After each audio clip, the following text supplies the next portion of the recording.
name's Joseph Maldonado, and everybody calls me Joe Exotic. The little kids had a hard time saying my name, so they started calling me Exotic Joe, and I just kind of stuck that for years. I've been in Oklahoma for 20 years. I was born in Garden City, Kansas, grew up on a farm, moved to Pilot Point, Texas in 1977, graduated high school in 82, went through the Regional Police Academy in Texoma and became the youngest police chief in the state of Texas at the age of 19. Politics has not been my strong point because it's rigged and people are bored with it. I laid in bed one night in 2016 and wondered how in the hell does a normal person like you and I ever be heard in this country? So I woke up the next morning and filed my federal papers to run for president of the United States in 2016 as an independent, which is even more rigged. In order to get on a ballot, I had to come up with 140,000 signatures in most states, and on a $10,000 budget, I made 37 ballots. And I was actually shocked of how well I did do, even in states that I didn't go to. I have some severe issues with what's going on politically, especially in Oklahoma, because our politicians spend money because they've never had to live on a budget. Most of them are born in politics, most of them are born wealthy, and you and I are the ones that are paying the bill every time they screw something up. I have a platform that I think is an extremely good platform. My first issue is we have to legalize marijuana. I don't smoke marijuana, but we're going to toy around and wait so long that the rest of the country has already got it all sold and the market's gonna go to hell and we're not gonna make as much money and get the state out of debt if we don't get it soon. I have one of the most unique plans with legalizing marijuana, and that is not only would we have state dispensaries where the state makes money to get out of debt, but I want to put a dispensary in every county. So we have 77 dispensaries, one in each county, because people are gonna break the law, and we're not gonna legalize marijuana so you can drive down the street and smoke a joint.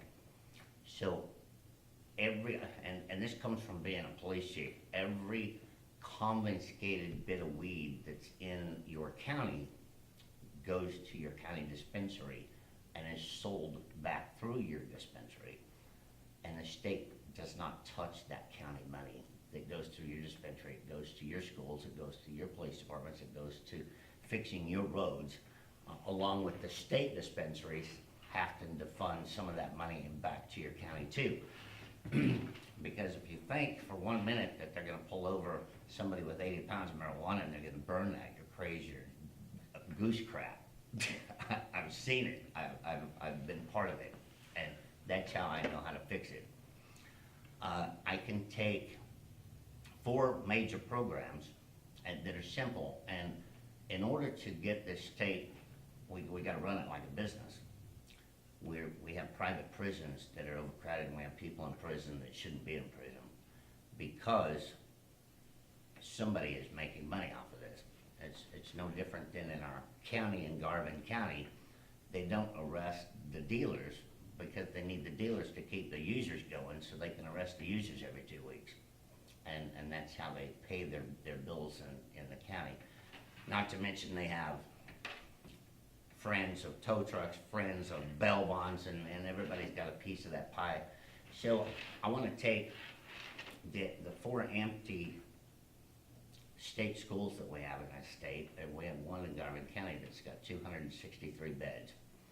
I can take at half the price we're paying for a person to be in prison for a nonviolent drug crime, and I can hire 80 counselors, I can pay the food bill, I can pay the water bill, I can do everything, okay? And I can put 2,400 people out of prison through a drug treatment program that is free, and then a mandatory work program to where we can get them back out into society. And I can profit this state by saving $288 million a year simply with that one program.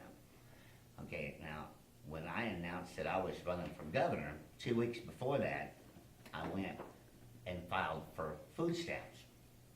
Filled out everything truthfully, didn't lie about anything, and they gave me $249 a month in food stamps to show them that's how broke this system is. I'm the last person that needs food stamps, okay? So, there's 600,000 people on food stamps in this state. I can hire 50 more government employees to verify the facts of people that are applying for food stamps, and say 30,000 of those people did what I did, that didn't need food stamps, or abusing the system, that we could kick off of that system. We can save this state another $189 million a year off of just 30,000 people abusing the system that 600,000 people are on. Same way with unemployment. I'd like to make this state a free state for unemployment and workman's comp. There's close to 4 million people in the state of Oklahoma, okay? And there's 81,000 people on unemployment. So that's almost 3 million more people that are paying unemployment in this state that will never use unemployment. Okay, so let's give them the option. Do you want to pay unemployment off of your paycheck? Just like the business owners should have the opportunity whether or not they want to pay workman's comp, okay? And if you choose that you're never gonna draw unemployment, you get more on your paycheck, the business owner doesn't have to match that money, which is gonna save, you take somebody like Walmart, or you take somebody like Children's Hospital, how many employees they have that are paying unemployment, and that employer is matching some of that. How many more small businesses could survive, how many more jobs we could open up, and everything else by you being able to have the free will of saying, look, I'm 54 years old and I've never drawn unemployment, but I'm paying that. Where the hell's it going? And we could open up this state and run it like a business for a change instead of running it in the ground and you paying the bill. My name's Chris Powell. I live in Bethany, which is in the Oklahoma City area. I'm a lifelong Oklahoman and an avid genealogist. All the branches of my family have been in Oklahoma since before statehood, including I've got some people up here around Grove. I work for the Oklahoma City Police Department in the property room, taking care of the firearms that are held as evidence, and I'm running for governor.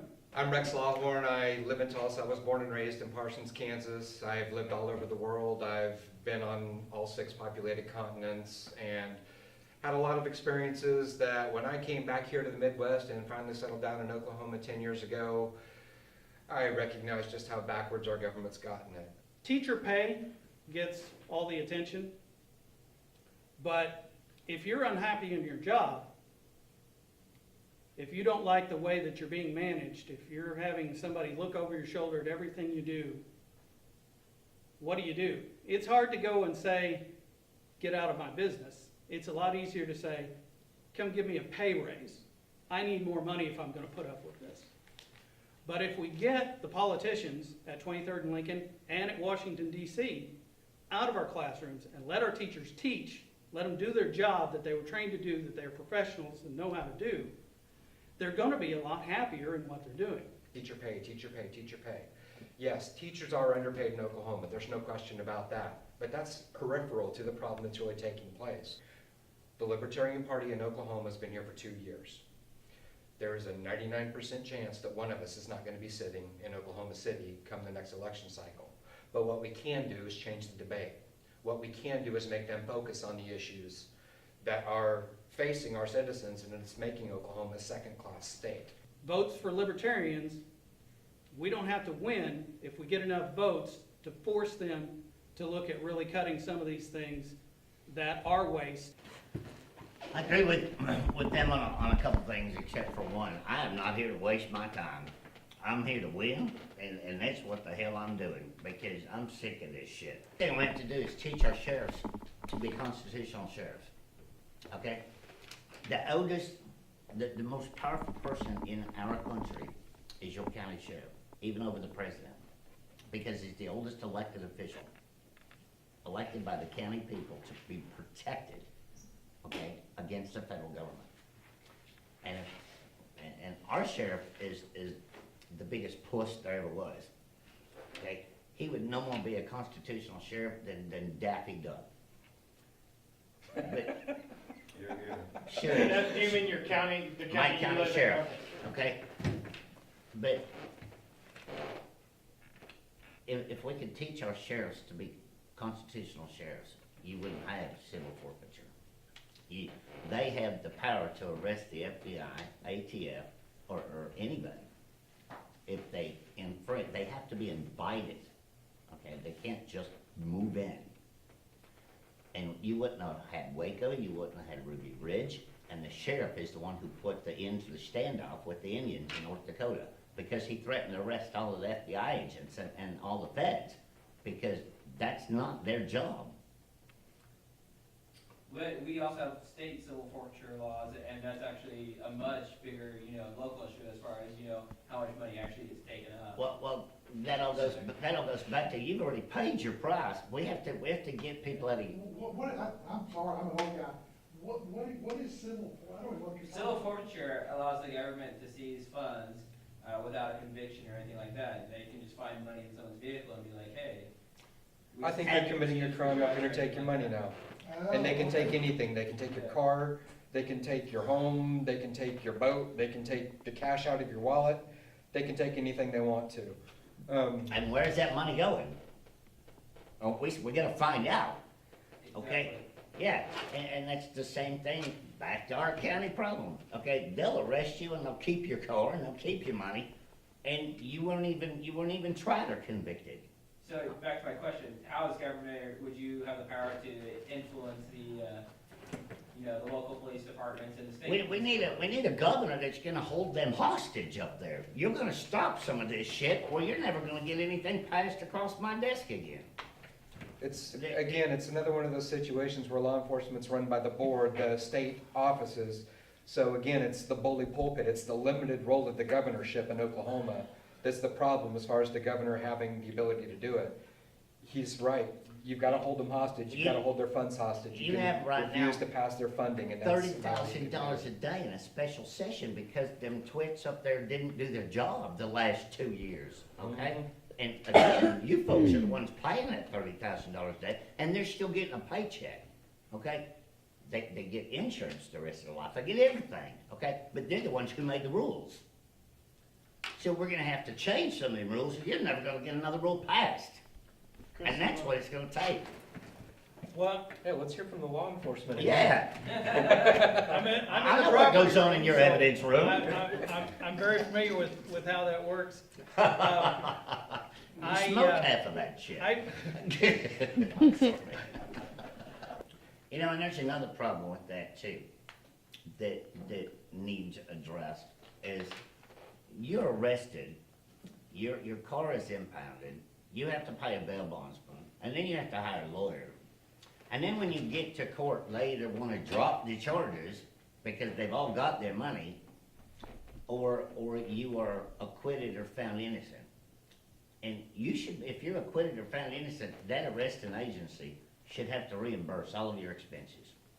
And let me tell you, they're getting rich off of it.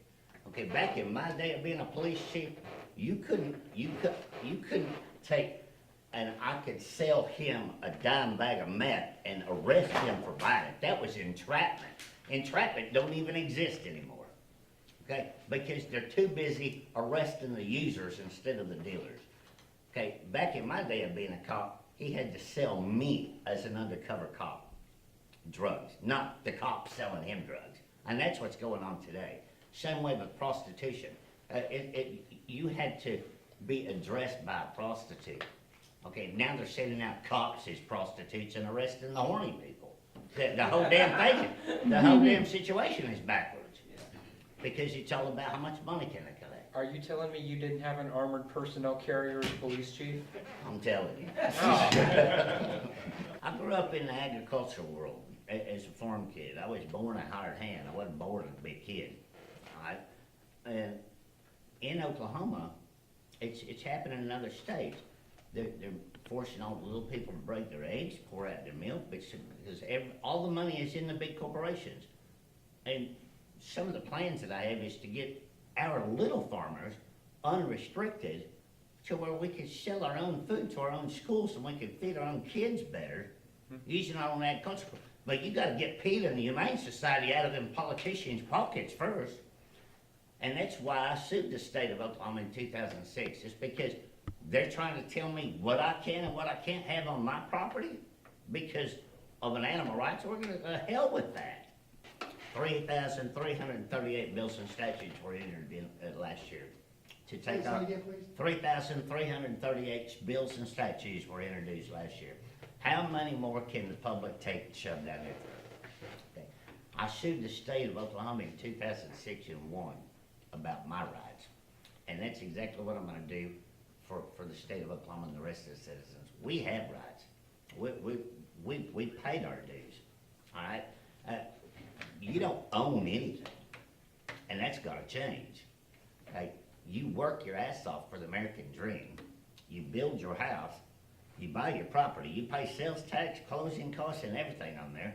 You dig a pond, you put water in it, you pay to put fish in there, and your neighbor can't fish in there without paying a state of fishing license. You don't own anything. At all. And it's time that changes. And why don't you own anything? Because of lobbyists and political donations. We got a hell of a fight amongst us three to even try and win, okay? But I'm not gonna concede to anybody. I'm here to win, okay? But Halliburton has got so much money in that capital right now, that on the dome. it's in the dome of the Capitol. It's not the state of Oklahoma, it's a damn oil company. Okay, they take down the 10 Commandments and leave a Phillips 66 oil rig in front of it.